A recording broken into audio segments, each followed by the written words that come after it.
नमस्कार दोस्तों, स्वागत है दृष्टिकोण में आपका। और मैं हूं आपके साथ दुष्यंत चोपड़ा। आज हम एक बार फिर से बात करेंगे महाराष्ट्र में जो चल रहा है, महाराष्ट्र की राजनीति में जो उथल पुथल है और किस तरह से अपनी अपनी महत्वाकांक्षा के लिए, अपनी महत्वाकांक्षाओं की पूर्ति के लिए कैसे वहां के लोग लगे हुए हैं। वहां के नेता, चाहे वो शिवसेना के हों और चाहे वो एनसीपी के हों, कांग्रेस तो खैर वहाँ कहीं गिनती में है नहीं, ज़रूर वो सरकार का पार्ट अवश्य है। आपको याद होगा भी कुछ दिन पहले 18 तारीख को ही हम लोगों ने एक वीडियो रिपोर्ट दी थी जिसमें दृष्टिकोण की ओर से एक राजनीतिक आकलन पर बेस्ड हम लोगों ने एक भविष्यवाणी की थी। भविष्यवाणी ये कोई ज्योतिषीय भविष्यवाणी नहीं है, लेकिन वहाँ पर जो राजनीतिक हालात चल रहे हैं उनके आकलन को देखते हुए हम लोगों ने एक वीडियो किया था 18 तारीख को, जिसमें हमने अपना ये आकलन दिया था कि 2020 पार नहीं कर पाएगी उद्धव सरकार। ये देखिए, ये मैं आपको दिखाता हूं, ये वो वीडियो है। 2020 पार नहीं कर पाएगी उद्धव सरकार।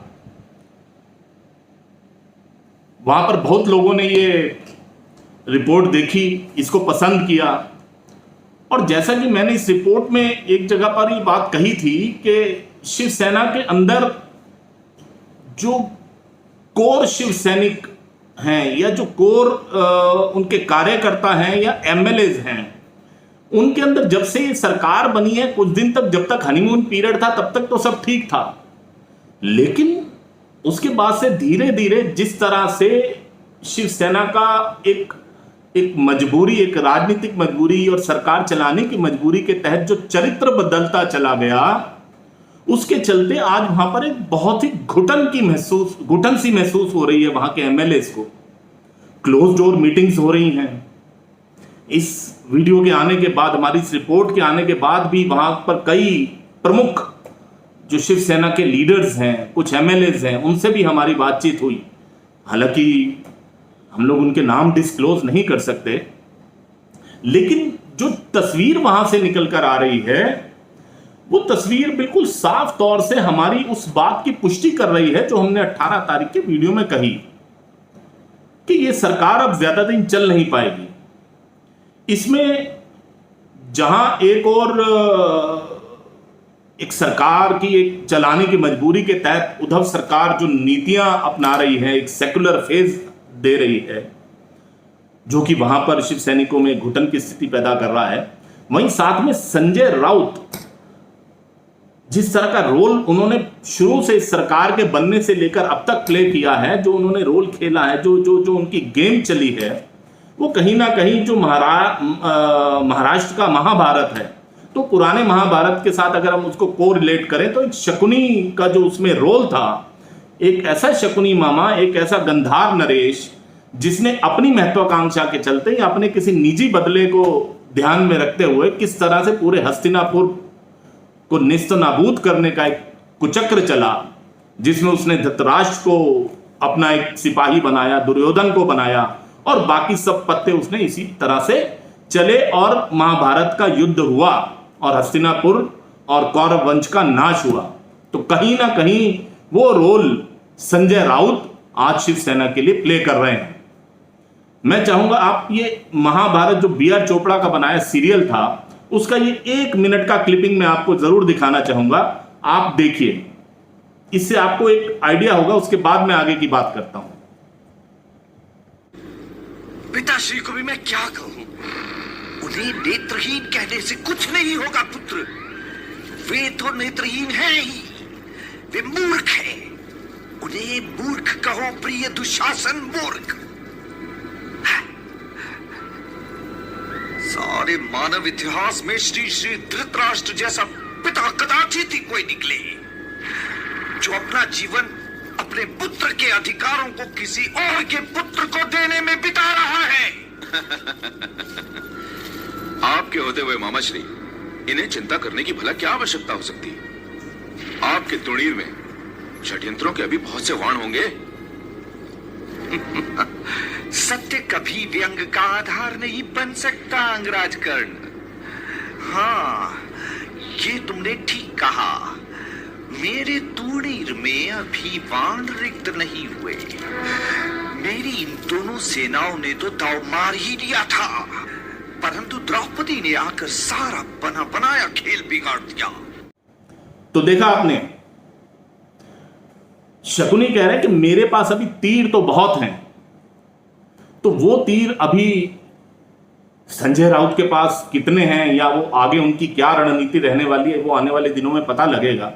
लेकिन अगर हम शिवसेना के इतिहास के ऊपर नजर डालें तो जब 1966 में बाला साहब ठाकरे द्वारा ये पार्टी का गठन हुआ तो शुरुआत के दिनों में एक मराठा एक इमेज लेकर ये लोग चले और जो धीरे धीरे वो एक हिंदुत्व की लाइन पकड़ते चले गए। उस हिंदुत्व की लाइन को बाला साहब ठाकरे ने इतनी मजबूती से पकड़ा कि जिस समय पर विवादित बाबरी मस्जिद का विध्वंस हुआ तो पूरे देश में बाला साहब ठाकरे एक अकेले ऐसे व्यक्ति थे जिन्होंने छाती पर एकदम पूरी तरह से मजबूती के साथ छाती ठोक कर उन्होंने बोला कि हां मेरा उसमें हाथ है और मुझे गर्व है कि बाबरी मस्जिद को गिरा दिया गया। और अगर आप आज की शिवसेना और उस वक्त की शिवसेना पर नजर डालें तो शिवसेना के जितने भी प्रमुख लीडर्स थे, शिवसेना ने दो मुख्यमंत्री दिए महाराष्ट्र को। 1995 से 99 तक महाराष्ट्र के मुख्यमंत्री थे मनोहर जोशी जी, सर जी के नाम से वो पूरे महाराष्ट्र में जाने जाते हैं। आज वो शिवसेना में होते हुए भी कहीं ना कहीं साइडलाइन है। नारायण राणे वो भी कुछ समय तक महाराष्ट्र के मुख्यमंत्री शिवसेना के नाते रहे, आज वो भी शिवसेना से अलग हो चुके हैं।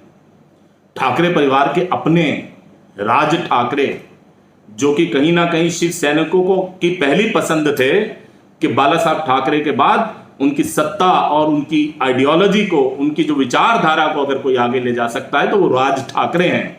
आज वो भी शिवसेना से अलग हो चुके हैं। आप नाम लीजिए छगन भुजबल, वो भी कभी शिवसेना में थे। संजय निरुपम वो भी कभी शिवसेना में थे। तो जो शिवसेना के मेन जो जाने माने स्तंभ थे वो शिवसेना से अलग हो चुके हैं। तो अब ऐसे में जिस समय पिछले विधानसभा चुनाव के समय भाजपा के साथ पटरी नहीं बैठी और उस सारे में जहां एक और एक रोल प्ले किया पर्दे के पीछे रहकर या आगे आकर शरद पवार जी ने, और इस सरकार को, ये जो महाराष्ट्र अघाड़ी बनी और इस सरकार को बनने में एक भूमिका निभाई, तब शिवसेना की ओर से सबसे बड़ा रोल प्ले किया था संजय राउत ने।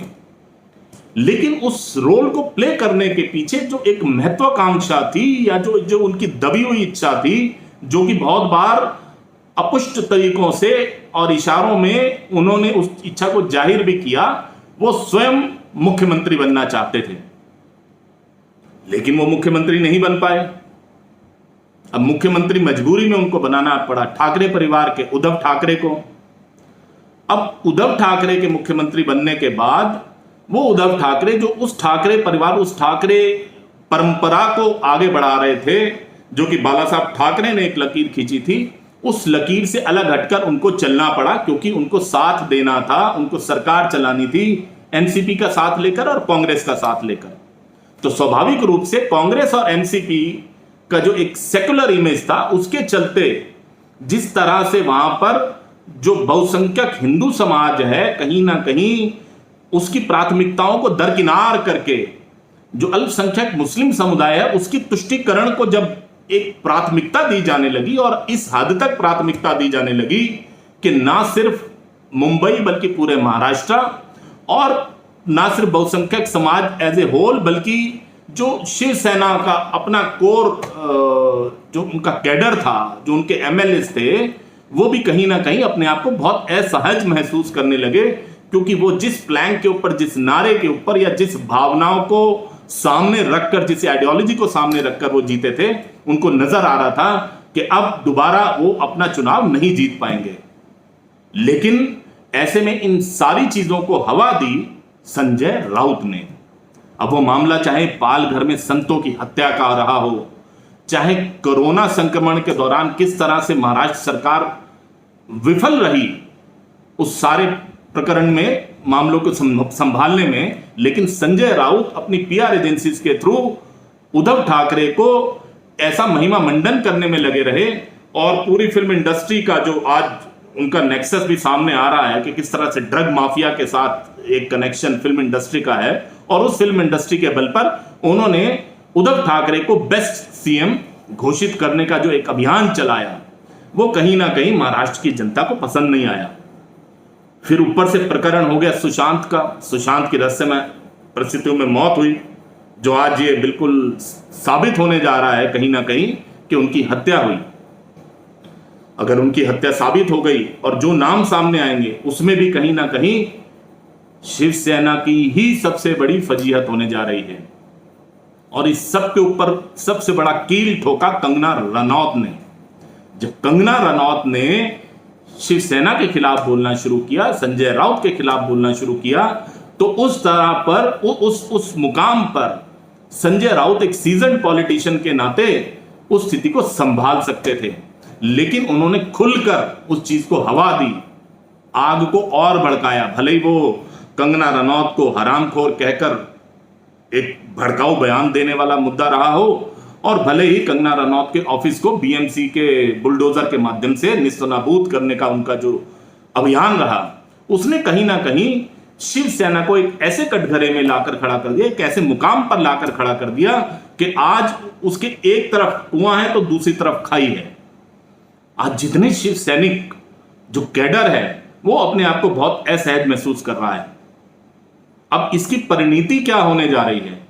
इसकी परिणति अभी जैसे जैसे ये कंगना रनौत वाला मामला, ड्रग माफिया वाला मामला, सुशांत की जो हत्याकांड है उसका मामला, इसकी जब रहस्य की परतें एक एक करके खुल रही हैं और जो लोग इन्वॉल्व होते जा रहे हैं, और इसमें कहीं ना कहीं जहां एक बड़े राजनेता का नाम इन्वॉल्वमेंट सामने आ रही है, तो उसकी अल्टीमेट उसका रिजल्ट क्या होगा? उसका अल्टीमेट रिजल्ट यही होगा कि एनसीपी तो अपनी आइडियोलॉजी पर खड़ी थी और खड़ी है। कांग्रेस अपने ही प्लान के ऊपर, अपने ही मुद्दों पर जीत कर आई थी, आज भी वहीं खड़ी है। अपने मुद्दे को, अपने आइडियोलॉजी को छोड़ा ही नहीं, विध्वंस किया उसका शिवसेना ने, और बहुत जल्दी शिवसेना इस चीज का परिणाम भुगतेगी। क्यों? उसका सीधा सा कारण यह है कि आने वाले समय में जो परिस्थितियां महाराष्ट्र के अंदर बन रही हैं, वहां या तो कुछ एनसीपी की तरफ से ही एक ऐसा कदम लिया जाने का जो एक आभास मिल रहा है कि हो सकता है एनसीपी या कांग्रेस में से कोई एक इनके नीचे से कारपेट खींचेगा, इनकी जमीन खिसकेगी, या कुछ ना कुछ ऐसे हालात होंगे कि जहां पर उद्धव ठाकरे ही इतने अपने आप को असहज और मजबूर पाएंगे कि उनको इस्तीफा देना पड़ेगा। यह चीज निकट भविष्य में होने जा रही है, और उसका सबसे बड़ा खामियाजा भुगतना पड़ेगा शिवसेना को। अगर आपको लगता है कि हमारी बातों में सत्यता है और हम जो बात कह रहे हैं वो सही है, तो कृपया हमारे वीडियो को ज्यादा से ज्यादा शेयर कीजिए, लाइक कीजिए, अपने कमेंट्स जरूर दीजिए, क्योंकि जैसे पिछले वीडियो पर आपके कमेंट्स आए तो उन्हीं कमेंट्स पर आधारित हम लोगों ने बातचीत लोगों से करी, और उसी का परिणाम है कि आज हम ये वाला वीडियो आपके सामने लेकर आए हैं। तो महाराष्ट्र के महाभारत में शकुनी का रोल निभाते हुए संजय राउत ठाकरे परिवार और ठाकरे सरकार या उद्धव सरकार को गिराने के लिए कृत संकल्प हैं। ये चीज साफ तौर पर परिलक्षित है, और आपने जाते जाते मैं यही कहूंगा कि अगर अभी तक आपने हमारे चैनल को सब्सक्राइब नहीं किया है तो कृपया चैनल को सब्सक्राइब जरूर कीजिए, साथ वाले बेल आइकॉन के बटन को जरूर दबाइए, ताकि हमारे आने वाली खोजपूर्ण खबरें सबसे पहले आप तक पहुंच पाएं। बहुत बहुत धन्यवाद दोस्तों।